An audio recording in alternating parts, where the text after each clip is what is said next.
السلام علیکم ورحمۃ اللہ وبرکاتہ۔ آپ دیکھ رہے ہیں کوڈھیا RHN چینل۔ اعوذ باللہ من الشیطان الرجیم، بسم اللہ الرحمن الرحیم۔ الحمد للہ رب العالمین الرحمن الرحیم مالک یوم الدین۔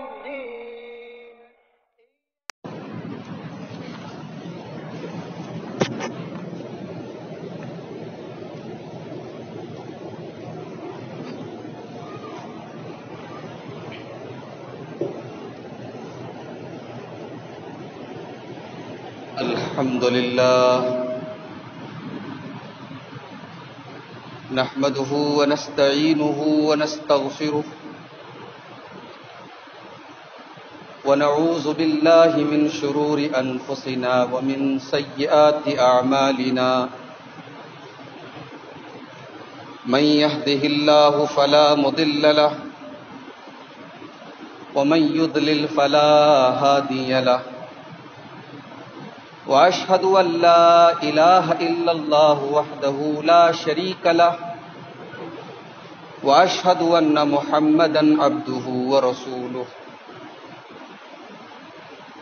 يا أيها الذين آمنوا اتقوا الله حق تقاته ولا تموتن إلا وأنتم مسلمون۔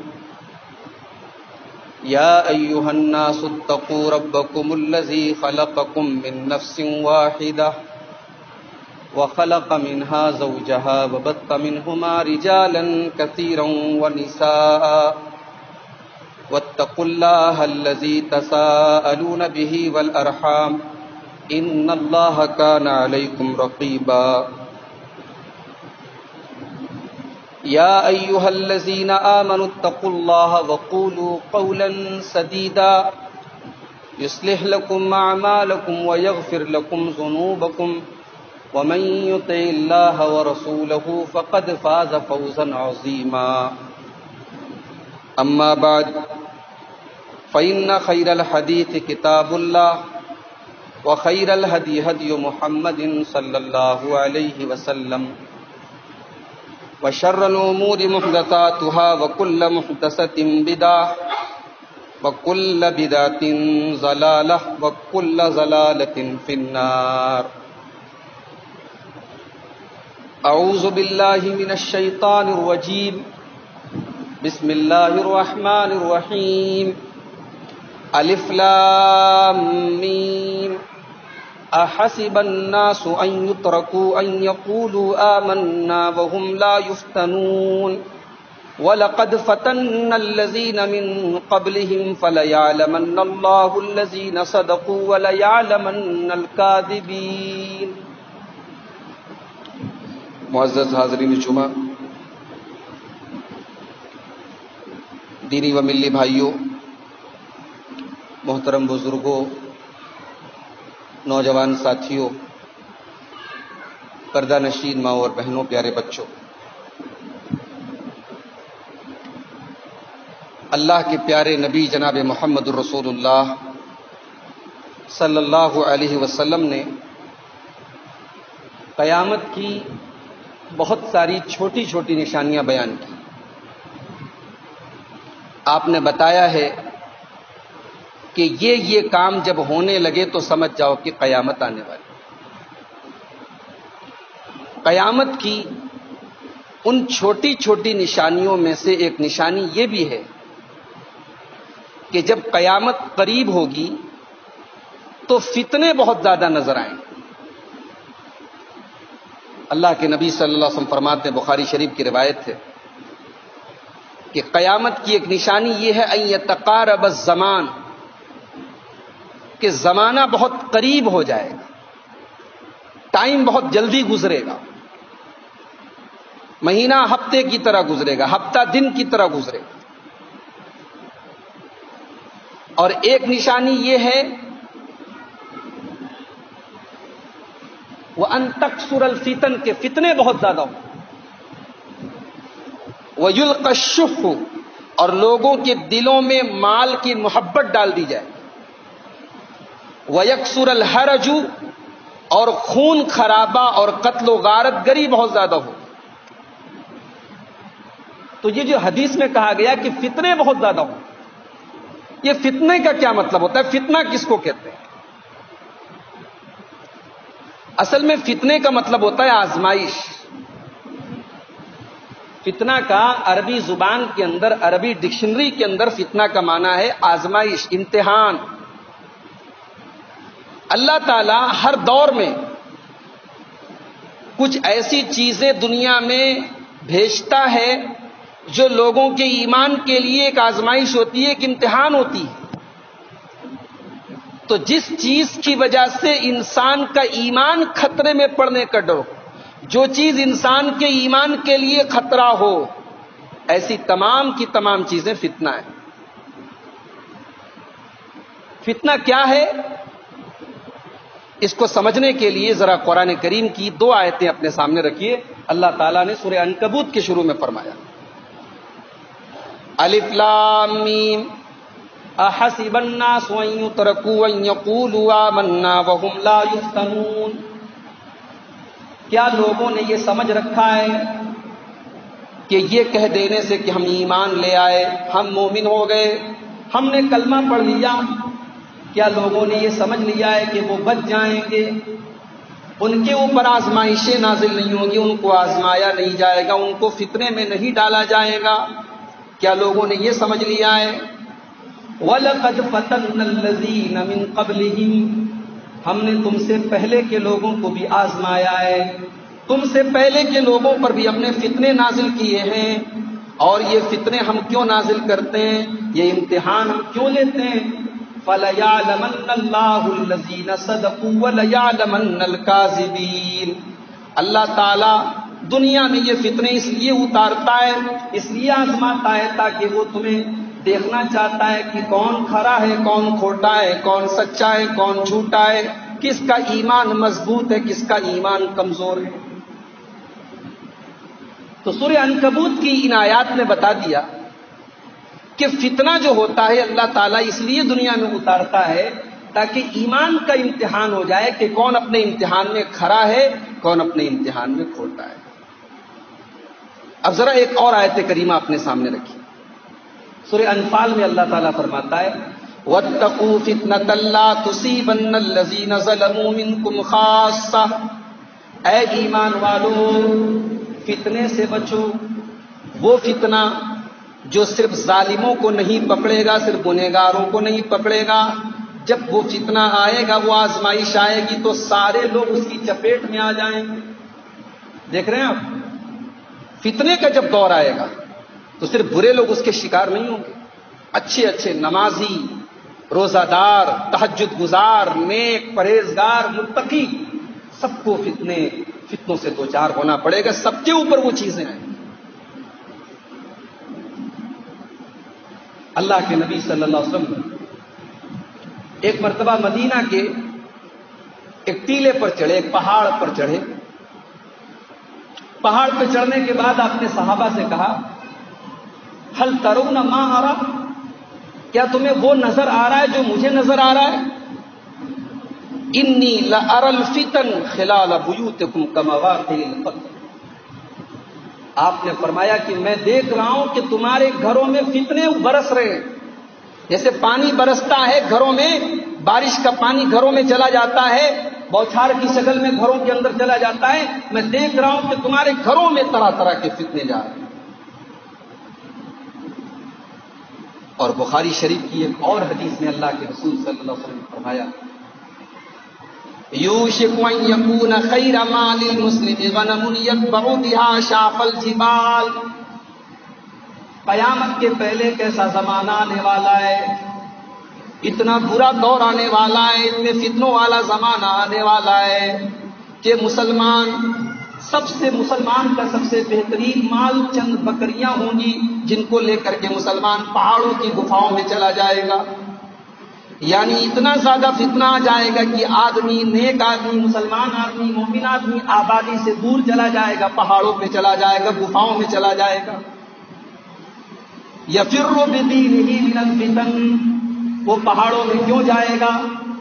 وہ شہر کو چھوڑ کر کے، بستی کو چھوڑ کر کے کیوں جائے گا؟ نبی اکرم نے فرمایا یفر بدینہ من الفتن، مسلمان اپنے آپ کو فتنوں سے بچانے کے لیے شہر چھوڑ کر کے، آبادی چھوڑ کر کے چلا جائے گا۔ وہ دور آنے والا ہے، اللہ کے رسول صلی اللہ علیہ وسلم نے فرمایا قیامت کے پہلے دور آئے۔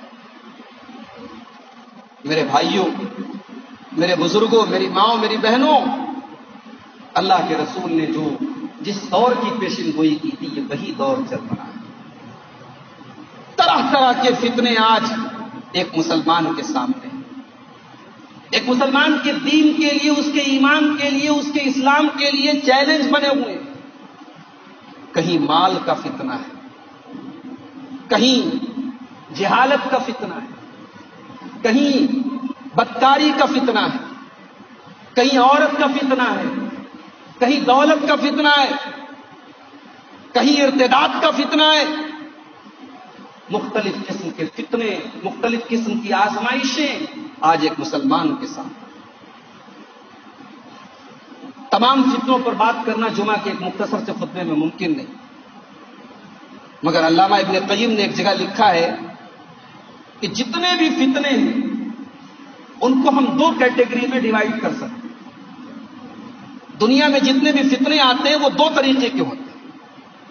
ایک ہوتے ہیں شبہات کا فتنہ، شبہات مینس ڈاؤٹ، دین کے اندر شک کا فتنہ، دین کے اندر ڈاؤٹ کا فتنہ، دین سے دوری کا فتنہ۔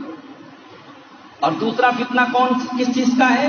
شہوات کا فتنہ ہے، خواہشات کا فتنہ ہے۔ دین کے اندر ڈاؤٹ کا مطلب شرک کا فتنہ، بدعت کا فتنہ، دین سے دوری کا فتنہ، ارتداد کا فتنہ۔ یہ ساری کی ساری چیزیں، ان کا تعلق شبہات سے۔ اور شہوات کا مطلب مال کی خواہش، عورت کی خواہش، دولت کی خواہش، عزت کی خواہش، شہرت کی خواہش، یہ خواہشات کا فتنہ۔ علامہ ابن قیم کہتے ہیں کہ یہ دو فتنے ہیں جو بڑے ہی خطرناک ہیں، ایک شبہات کا فتنہ، ایک شہوات کا فتنہ۔ مثال کے طور پر شرک ہے۔ ہم اور آپ سمجھتے ہیں کہ شرک جو ہے، ہم تو مسلمان ہیں، ہم تو شرک کر نہیں سکتے۔ شرک ایک مسلمان کی زندگی میں شیطان کہاں سے لے کر کے آ جائے، ایک مسلمان کو اس کا احساس بھی نہیں ہو سکتا۔ اسی لیے آپ دیکھیے کہ ابراہیم علیہ السلام جیسا پیغمبر بھی دعا کرتا ہے، وَجُنُبْنِي وَبَنِيَّ أَن نَّعْبُدَ الْأَصْنَامَ، اے اللہ تو مجھے اور میری اولاد کو شرک سے بچا لے، بتوں کی عبادت سے بچا لے۔ ابراہیم علیہ السلام جیسا پیغمبر دعا کر رہا ہے، اپنے آپ کو فتنوں سے بچنے کی دعا کر رہا ہے۔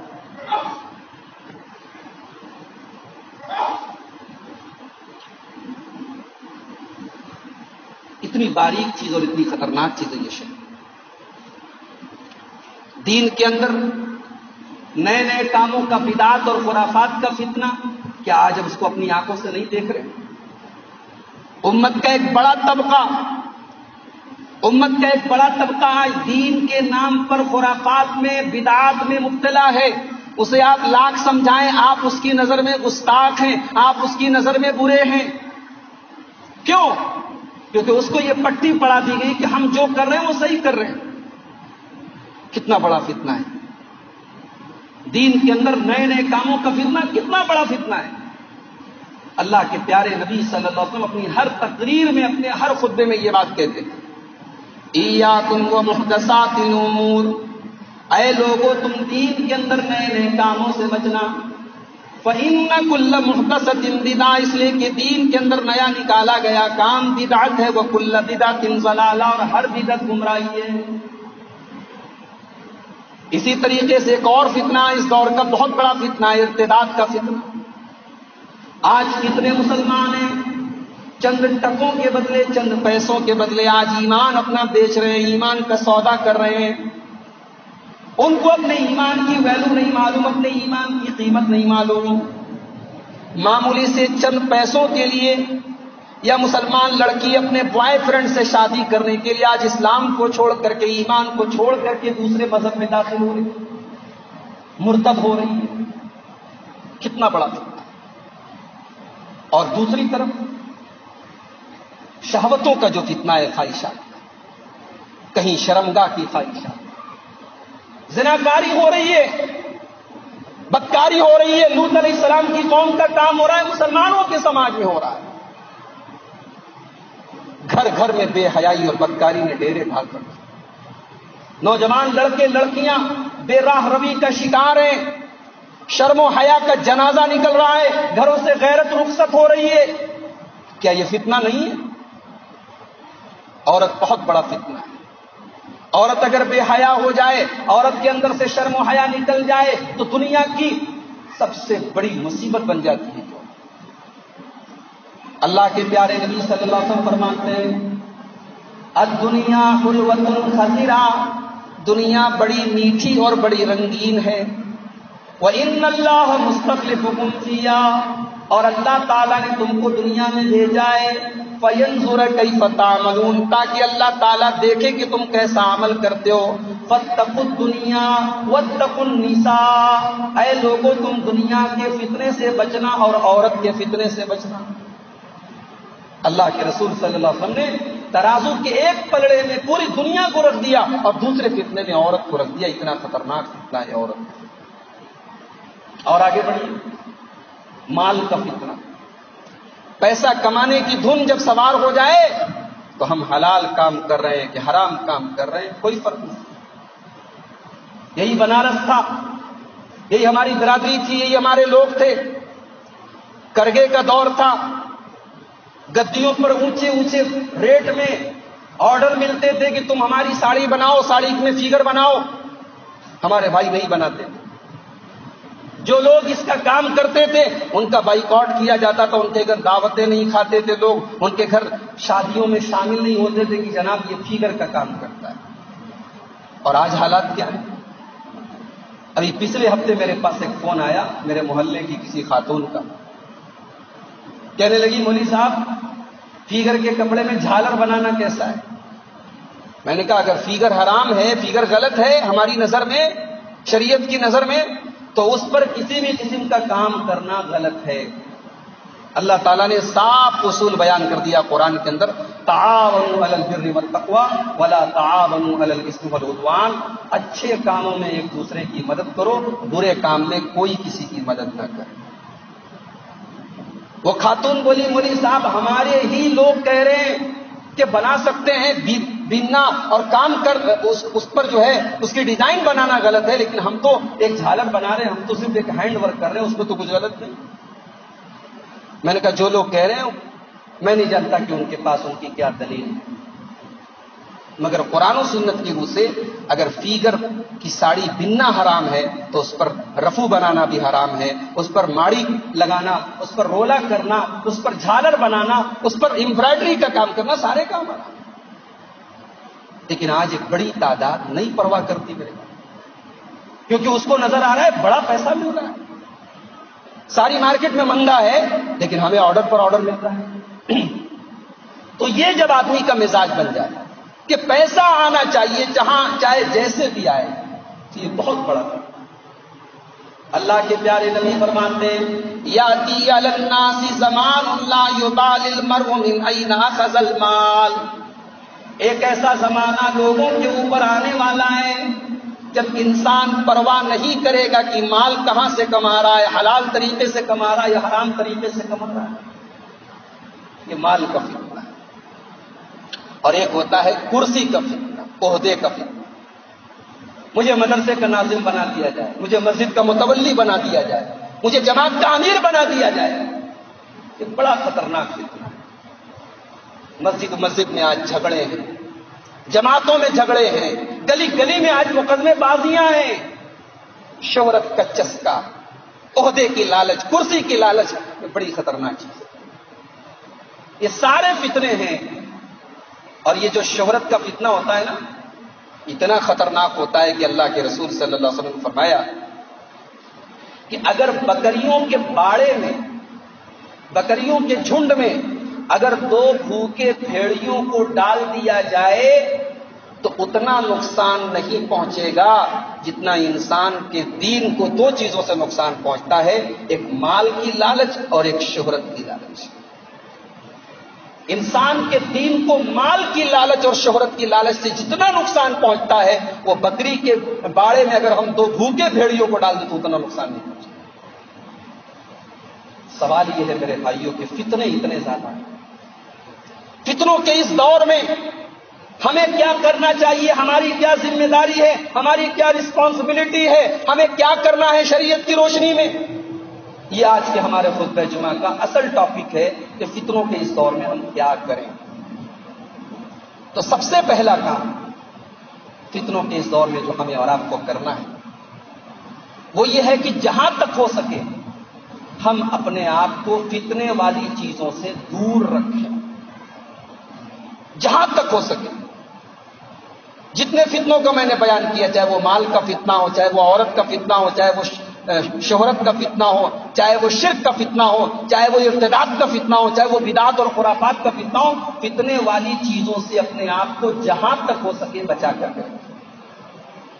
اللہ کے پیارے نبی صلی اللہ علیہ وسلم فرماتے ہیں ستکون فتن، آنے والے زمانے میں بہت سارے فتنے ہوں گے، القائد فیہا خیر من القائم، ان فتنوں کے اندر جو بیٹھا ہوگا وہ کھڑے ہوئے سے بہتر ہے، والقائم خیر فیہا من الماشی، اور جو کھڑا ہے وہ اس سے بہتر ہے جو چل رہا ہے، والماشی فیہا خیر من السائی، اور جو چل رہا ہے وہ اس سے بہتر ہے جو دوڑ رہا ہے۔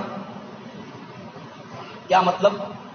یعنی جتنا ممکن ہو سکے اس فتنے کے اندر اپنی ایکٹیویٹی سے اپنے آپ کو بچاؤ، ان فتنوں سے اپنے آپ کو بچاؤ۔ تو فتنوں سے بچو۔ دوسرا، فتنوں کے دور میں دوسرا کام جو ہمیں اور آپ کو کرنا ہے، سارے فتنوں سے بچانے کا علاج ہمارے پاس موجود ہے، اور وہ علاج ہے قرآن اور حدیث۔ قرآن اور حدیث کی طرف پلٹو۔ اللہ کے پیارے نبی صلی اللہ علیہ وسلم فرماتے ہیں ترکت فیکم امرین، میں تمہارے درمیان 2 چیزیں چھوڑ کر کے جا رہا ہوں، لن تضلوا بعدہما، تم دونوں چیزوں کو جب تک تھامے رہو گے کبھی گمراہ نہیں ہو سکتے، کبھی بھٹک نہیں سکتے۔ ایک اللہ کی کتاب ہے اور دوسرے میری سنت ہے، میرا طریقہ ہے، میری حدیث ہے۔ کتاب اللہ و سنت رسول ہی، ایک اللہ کی کتاب، ایک رسول کی سنت، ان دونوں کو جب تک تھامے رہو گے فتنوں کا شکار نہیں کر سکتے۔ اور جہاں رسول کے طریقے سے ہٹے، جہاں رسول کی اتباع سے ہٹے، تو طرح طرح کے فتنے تمہیں اپنی گرفت میں لیں گے۔ ابھی آج کل ہمارے ملک میں کتنے مسائل چل رہے ہیں۔ ابھی آپ نے سنا ہوگا پارلیمنٹ کے اندر 3 طلاق کا مسئلہ آیا، حلالہ کا مسئلہ۔ یہ حلالہ کیا ہے؟ یہ 3 طلاق کا مسئلہ کیا ہے؟ صرف اور صرف اگر ایک جملے میں کہوں تو رسول کے طریقے سے ہٹنے کا نتیجہ ہے۔ اللہ تعالیٰ نے قرآن کریم میں فرمایا کہ جو رسول کے طریقے سے ہٹے گا اسے فتنہ پہنچے گا۔ فَلْيَحْذَرِ الَّذِينَ يُخَالِفُونَ عَنْ أَمْرِهِ أَن تُصِيبَهُمْ فِتْنَةٌ، جو لوگ رسول کے طریقے سے ہٹتے ہیں ان کو ضرور کوئی نہ کوئی فتنہ پہنچے۔ اختلافات ہیں آج ہمارے اندر، اختلافات ہیں، لیکن اختلافات کے حل کرنے کا طریقہ قرآن کریم میں اللہ نے بیان کر دیا کہ آؤ، شریعت نے جس کو سپریم کورٹ بنایا ہے، شریعت نے جس کے فیصلے کو آخری فیصلہ مانا ہے، آؤ اس عدالت میں اس مسئلے کو لے کر کے چلو اور حل کرو۔ فَإِن تَنَازَعْتُمْ فِي شَيْءٍ فَرُدُّوهُ إِلَى اللَّهِ وَالرَّسُولِ، اے مسلمانوں، کسی بھی معاملے میں اختلاف ہو جائے، تنازع ہو جائے، جھگڑا ہو جائے، 2 رائے بن جائے، فَرُدُّوهُ إِلَى اللَّهِ وَالرَّسُولِ، اس کو اللہ اور اس کے رسول کی عدالت میں لے جا کر کے حل کر لو، قرآن اور حدیث کی روشنی میں حل کر لو۔ یہ دوسرا کام میرے پیارے ساتھیوں ہمیں اور آپ کو کرنا ہے فتنے کے اس۔ نمبر 3، تیسرا کام، فتنے سے بچانے والی تیسری چیز، اللہ کا تقوی، اللہ کا ڈر، اللہ کا خوف۔ یہ اگر ہمارے اندر پیدا ہو جائے دنیا کا کوئی فتنہ ہمارا کچھ نہیں کرا۔ اللہ تعالیٰ قرآن کریم میں کہتا ہے وَمَن يَتَّقِ اللَّهَ يَجْعَل لَّهُ مَخْرَجًا، جو اللہ تعالیٰ سے ڈرے گا، جس کے دل میں اللہ کا تقوی ہوگا، اللہ کا خوف ہوگا، یجعل لہ مخرجا، اللہ تعالیٰ ہر پریشانی سے اس کو نکال دے گا، ویرزقہ من حیث لا یحتسب، اور اللہ تعالیٰ اس کو وہاں سے روزی دے گا جہاں سے وہ سوچ بھی نہیں سکتا ہے۔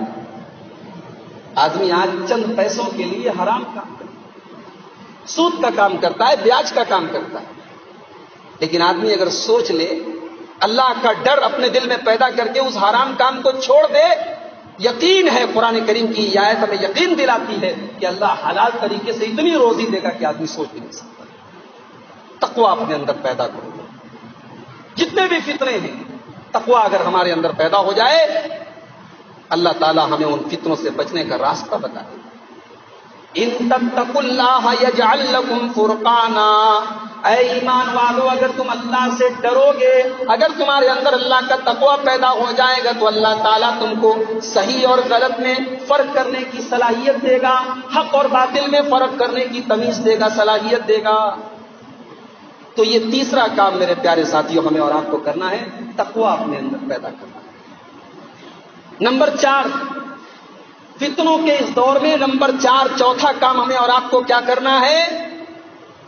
نیکی کے کام میں سبقت کرنا، نیکی کے کام میں جلدی کرنا۔ بائک چلاتے ہیں آپ، گاڑی چلاتے ہیں راستے میں، جہاں راستہ کلیئر ملتا ہے گاڑی آپ کی 100 کی اسپیڈ میں بھاگتی ہے، 120 کی اسپیڈ میں بھاگتی ہے۔ دین کا راستہ ہائی وے ہے، اللہ کے نبی نے ہمیں جو دین دیا ہے وہ ہائی وے ہے، اس پر کوئی بریکر نہیں ہے، اس میں کوئی گڈھا نہیں ہے، دین بالکل کلیئر ہائی وے ہے۔ جب دین کا کام کرنا ہو تو اسپیڈ آپ کی فاسٹ ہو۔ اللہ کے پیارے نبی صلی اللہ علیہ وسلم فرماتے ہیں بادروا بالاعمال فتنا، فتنوں کے دور میں نیکی کرنے میں سبقت کرو، نیکی کرنے میں جلدی کرو، نیکی کرنے میں آگے بڑھو۔ صحابہ کرام کو دیکھیں، صحابہ کرام نیکی کے کام میں، دین کے کام میں کبھی پیچھے نہیں رہتے، اور اسی لیے اللہ تعالیٰ نے قرآن کے اندر نیک لوگوں کی یہ پہچان بتائی ہے، انہم کانوا یسارعون فی الخیرات، میرے نیک بندے اچھے کاموں میں جلدی کرتے ہیں، اچھے کاموں میں جلدی۔ نمبر 5، فتنوں کے اس دور میں 5واں کام،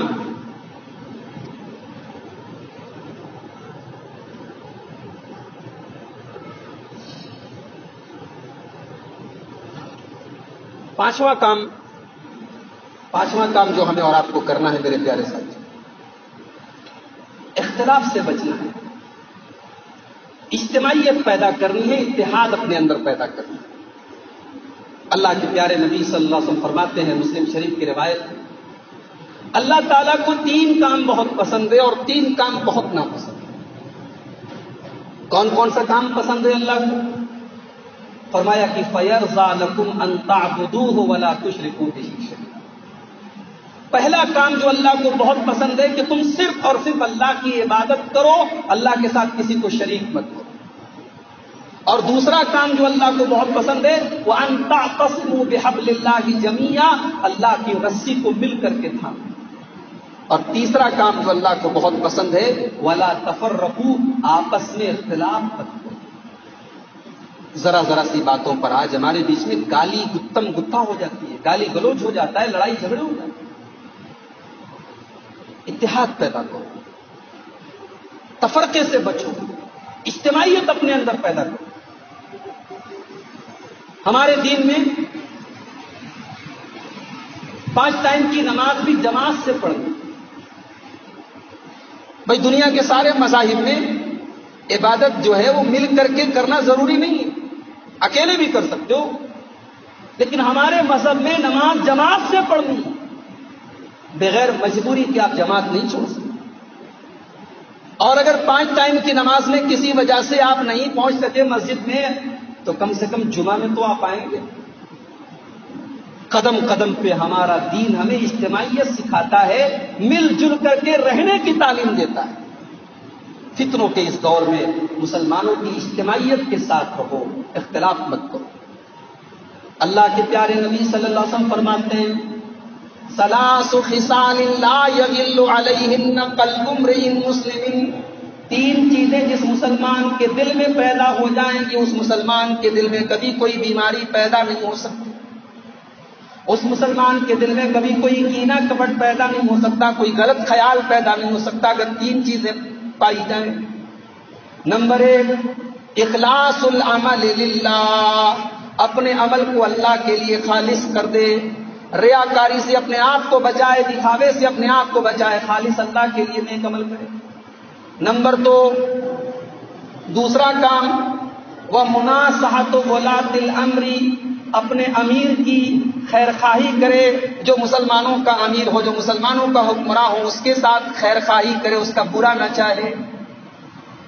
اور تیسرا کام، ولزوم جماعت المسلمین، مسلمانوں کی جماعت کے ساتھ رہے، مسلمانوں کی اجتماعیت کے ساتھ رہے، اپنی 1.5 اینٹ کی دیوار الگ نہ کھڑی کرے، اجتماعیت کے ساتھ۔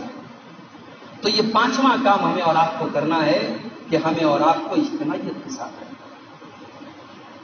نمبر 6، چھٹا کام جو فتنے کے اس دور میں ہمیں اور آپ کو کرنا ہے کہ دین کے اوپر جمے رہنا ہے، صبر سے کام لیں۔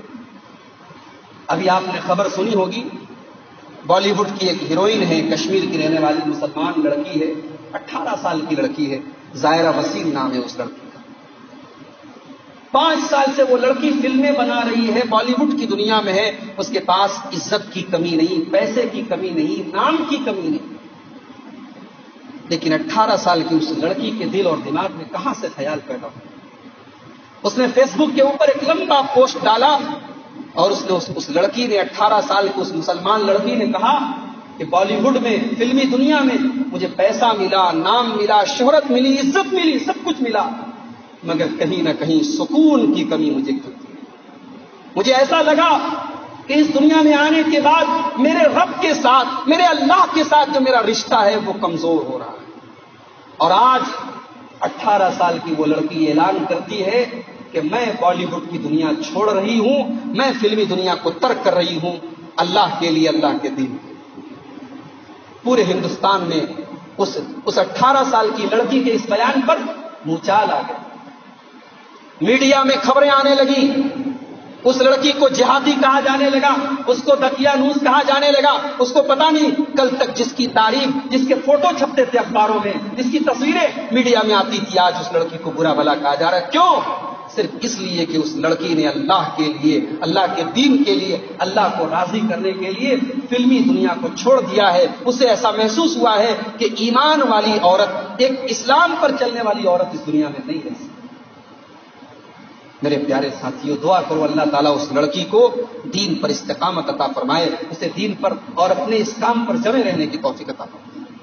تو دین پر جمے رہو، اپنے اندر صبر پیدا کرو۔ یہ جو موب لنچنگ کے واقعات ہو رہے ہیں ہندوستان کے اندر، یقیناً ان کو دیکھ کر کے اور سن کر کے تکلیف ہو رہی ہے، اور بے شک میں کہتا ہوں کہ اس طریقے کے واقعات کو روکنے کے لیے ہمیں قدم اٹھانا چاہیے، جو کر سکتے ہیں وہ قانون کے دائرے میں ہمیں رہ کر کے کرنا چاہیے، مگر ان سب کے ساتھ ساتھ ہمیں اور آپ کو اپنے ایمان کا بھی حساب لیتے رہنا چاہیے کہ ہمارا ایمان کیسا ہے۔ ایمان پر مضبوطی پیدا کرو، ایمان پر استقامت پیدا کرو۔ اللہ تعالیٰ قرآن کریم میں کہتا ہے، یا ایھا الذین آمنوا استعینوا بالصبر والصلاۃ، اے ایمان والو صبر اور نماز کے ذریعے مدد طلب کرو، صبر کے ذریعے اور نماز کے ذریعے اللہ کی مدد کرو۔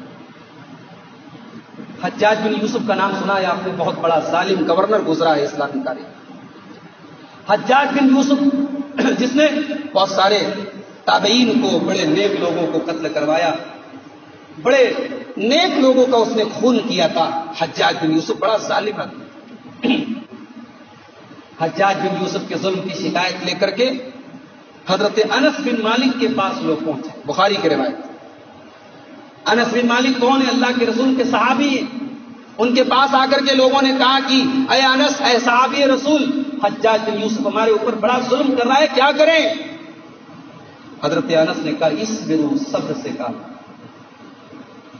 صبر سے کام لو، کیونکہ ہر آنے والا دور پچھلے دور سے بدتر ہوگا، برا ہوگا، ہر آنے والا زمانہ پیچھے کے زمانے سے برا ہوگا، یہاں تک کہ تم اپنے رب کے پاس چلے جاؤ گے. اور یہ بات میں اپنی طرف سے نہیں کہہ رہا ہوں، یہ بات میں نے تمہارے نبی جناب محمد رسول اللہ صلی اللہ علیہ وسلم سے سنی.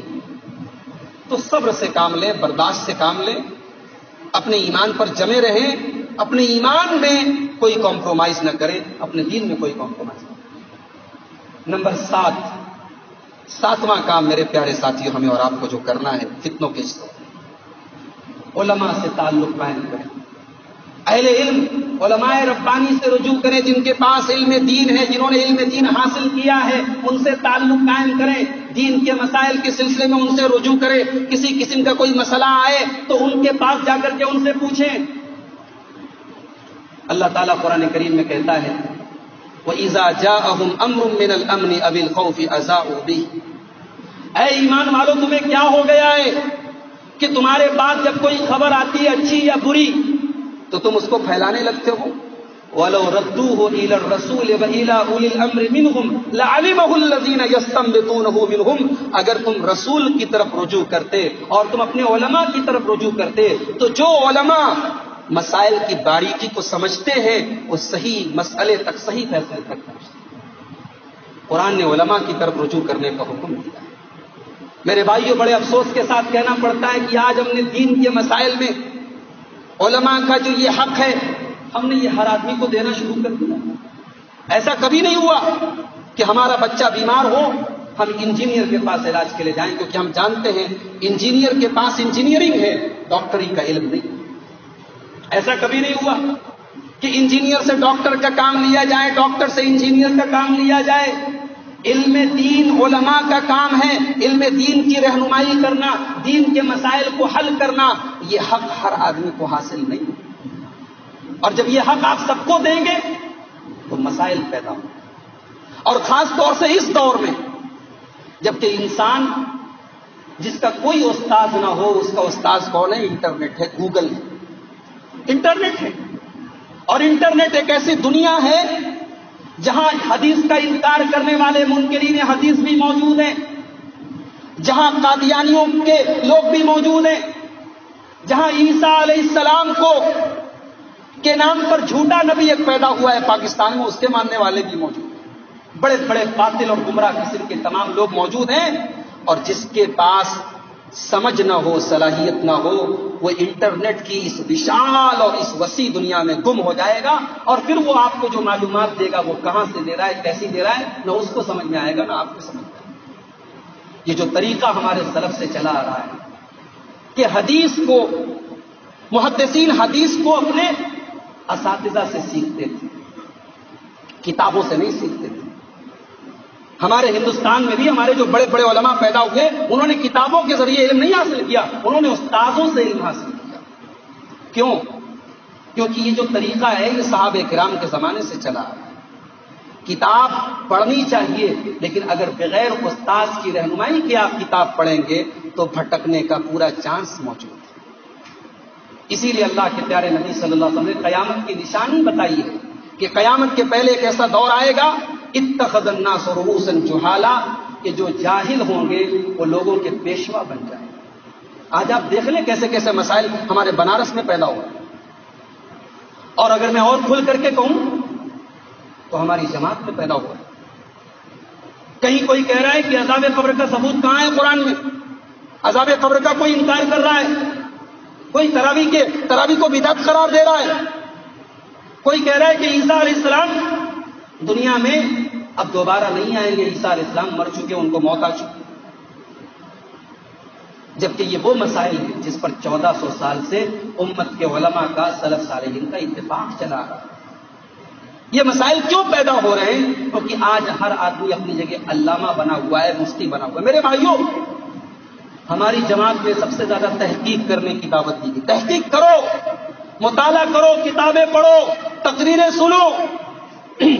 مگر ہر کتاب پڑھنے کے لائق نہیں ہوتی، ہر مقرر کی تقریر سننے کے لائق نہیں ہوتی. آج جیسا کہ میں نے بتایا، گمراہ کرنے والے اور اپنی چکنی چپڑی باتوں کے ذریعے انٹرنیٹ پر لوگوں کو غلط منہج کی طرف لے کے جانے والے بے شمار لوگ موجود ہیں. تو علماء کے ساتھ جڑیے، علماء کے ساتھ اپنا تعلق قائم کیجیے. ہمارے سلف صالحین نے اس مسئلے میں بڑی سختی کی ہے. وہ سب سے علم نہیں حاصل کرتے تھے.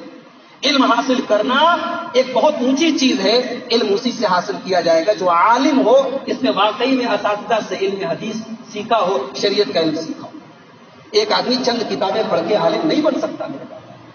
اگر چند کتابیں پڑھ کر کے کوئی بھی عالم بن سکتا ہے تو پھر جامعہ سلفیہ بند کر دینا چاہیے, جامعہ محمدیہ مالیگاؤں بند کر دینا چاہیے. یہ دینی ادارے جہاں 10 سال تک اساتذہ محنت کرتے ہیں اور طلبہ بیٹھ کر کے پڑھتے ہیں, جی کوئی ضرورت نہیں ہے ہر آدمی 4 کتابیں پڑھ لے, علامہ بن جائے, مفتی بن جائے, مقرر بن جائے, تقریر کرنے لگے, فتویٰ دینے لگے.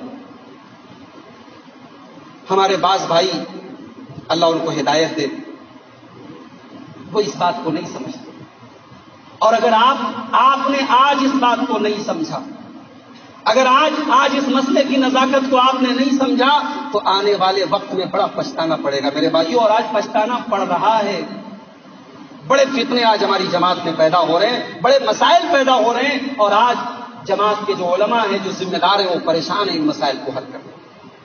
تو میرا ایک ہی کہنا ہے کہ جو علماء کا کام ہے وہ علماء سے لیجیے.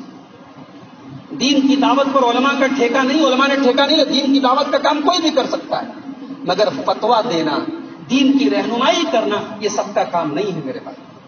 یہ کام علماء کا ہے. اور علماء میں بھی جو جید علماء, میں اپنی بات کرتا ہوں, میں اپنے آپ کو ایک طالب علم مانتا ہوں. بہت سارے مسائل کے سلسلے میں لوگ مجھ سے رجوع کرتے ہیں, میں جب تک اپنے اساتذہ سے نہیں سمجھ لیتا, میں کتابیں نہیں دیکھ لیتا, میں جواب نہیں دیتا, اور نہیں دینا چاہیے. اگر کوئی آدمی اس کو قابلیت سمجھتا ہے کہ ہر مسئلے کا جواب دے دیا جائے, قابلیت نہیں, جہالت ہے. امام مالک رحمت اللہ علیہ کے پاس ایک آدمی آیا, اس نے مسئلہ پوچھا. امام مالک نے کہا کہ مجھے نہیں پتا, لا ادری, میں نہیں جانتا. اس نے کہا امام صاحب میں بڑی دور سے آیا ہوں, سینکڑوں میل کا سفر کر کے آیا ہوں, اور آپ سے مسئلہ پوچھ رہا ہوں, اور آپ کہہ رہے مجھے نہیں پتا. کہا کہ جاؤ اپنے وطن واپس جاؤ, اور کوئی پوچھے کہ کیا ہوا تو کہہ دینا کہ میں سینکڑوں کلومیٹر کا سفر کر کے امام مالک کے پاس گیا تھا, ان سے ایک مسئلہ پوچھا تھا, اور انہوں نے کہا تھا مجھے نہیں پتا. تمہارے اتنا کہنے سے میری ویلو میں کوئی کمی آنے والی نہیں. یہ ہمارے سلف کا طریقہ. آج لوگوں کا یہ حال ہے کہ ہر سوال کا جواب دیا جا رہا ہے, ہر بات پر اپنی رائے پیش کی جا رہی ہے, ہر چیز پر اپنا فتویٰ داغا جا رہا ہے. میرے بھائیوں, دین کے مسائل میں اپنا دماغ نہ چلاؤ, اپنی عقل نہ لگاؤ, دین کو قرآن اور حدیث کی روشنی میں حل کرو, اور علماء سے رجوع کرو, علماء کے فہم کی اور ان کی سمجھ کی قدر کرو. اور آخری چیز جو بیان کر کے بات ختم کرتا ہوں, میں وقت زیادہ ہو گیا, معذرت چاہتا ہوں. آخری چیز جس کی اس دور میں, فتنے کے اس دور میں بڑی ضرورت ہے, وہ یہ ہے میرے پیارے ساتھیوں کہ ہم اور آپ اپنے آپ کو ان فتنوں سے بچنے کے لیے ہم صحابہ کرام کی سیرت کو, ائمہ کرام کی سیرت کو پڑھیں. صحابہ کرام کی سیرت آج ہمارے نوجوان بے خبر ہیں, ہماری عورتیں, ہماری مائیں بہنیں بے خبر ہیں. صحابہ کی اور صحابیات کی سیرت پڑھو, ان کی زندگیوں کا مطالعہ کرنے سے بھی بہت سارے مسائل انشاءاللہ حل ہو جائیں. آئیے ہم اللہ سے دعا کریں, الہ العالمین فتنوں کے اس دور میں ہمارے ایمان کی حفاظت فرما. اے اللہ تو ہمارے ایمان کی حفاظت فرما, ہمیں ہر قسم کے فتنوں سے تو ہمیں بچا لے, ہمیں شہوتوں کے فتنے سے بچا لے, ہمیں شبہات کے فتنے سے بچا لے, ہمیں شرک سے بچا لے, ہمیں بدعت اور خرافات سے بچا لے. الہ العالمین ہمیں حلال روزی کھانے اور کمانے کی توفیق نصیب فرما. اے اللہ جو ہمیں سے بیمار ہیں سب کو شفائے کامل عاجل عطا فرما, جو روزی روٹی سے پریشان ہیں اے اللہ ان کی روزی روٹی میں برکت نصیب فرما. اے اللہ ہمارے وہ بھائی, ہمارے وہ مظلوم بھائی جن کو ماب لنچنگ میں مارا گیا ہے, اے اللہ جن کو شہید کیا گیا ہے, اے اللہ تو ان کے گھر والوں کو صبر کی توفیق نصیب فرما, صبر کی توفیق نصیب فرما. اور اے اللہ تو ہمیں توفیق دے کہ اس قسم کی حرکتوں کو روکنے کے لیے یہ پورے ہندوستان کے مسلمان مل کر کے اجتماعی طور پر متحد ہو کر کے ہم کوئی قدم اٹھائیں. اے اللہ تو ظالموں کے ظلم سے اور شریروں کے شر سے ہم سب کی حفاظت فرما. اے اللہ ہماری مسجدوں کی حفاظت فرما, ہمارے جان و مال کی حفاظت فرما. جب تک تو دنیا میں زندہ رکھ, اسلام پر زندہ رکھ, اور خاتمہ ہم سب کا ایمان پر ہو. آمین. وآخر دعوانا الحمدللہ رب العالمین.